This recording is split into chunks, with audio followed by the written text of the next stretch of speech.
Once upon a time, in a quaint village nestled between rolling hills, there lived a young boy named Liam. Liam had a dream to become the most skilled archer in the kingdom. However, he was born with trembling hands, making even the simplest tasks a challenge. One sunny morning, Liam watched in awe as the kingdom's renowned archer, Sir Cedric, demonstrated his remarkable skill at the village fair.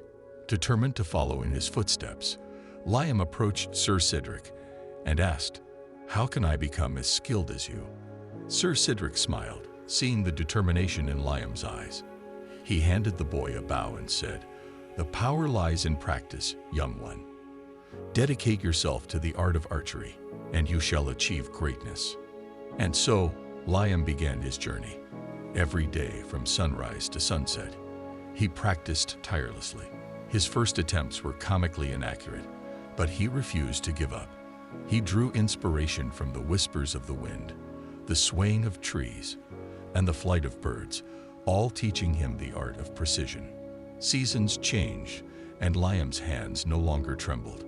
He could shoot an arrow through the eye of a needle from a distance, and his fame spread throughout the kingdom. But Liam knew that true mastery required more than just skill. It demanded a deep understanding of oneself. One winter's day, Sir Cedric visited Liam's village again, and they engaged in a friendly archery contest.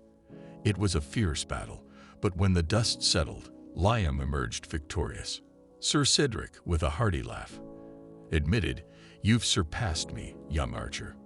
Liam's success wasn't just about his physical prowess. It was about the power of practice, determination, and the unwavering belief that one could overcome their limitations. He had transformed his trembling hands into instruments of precision. Word of Liam's triumph reached the royal palace, and the king himself invited him to become the kingdom's chief archer. Liam accepted the honor, but never forgot the humble village where his journey had begun. He spent the rest of his days teaching the village children the power of practice, instilling in them the belief that with dedication, they could achieve anything. Liam's story became a legend, a testament to the indomitable spirit of practice and how it could turn even the shakiest of hands into steady, unwavering instruments of success.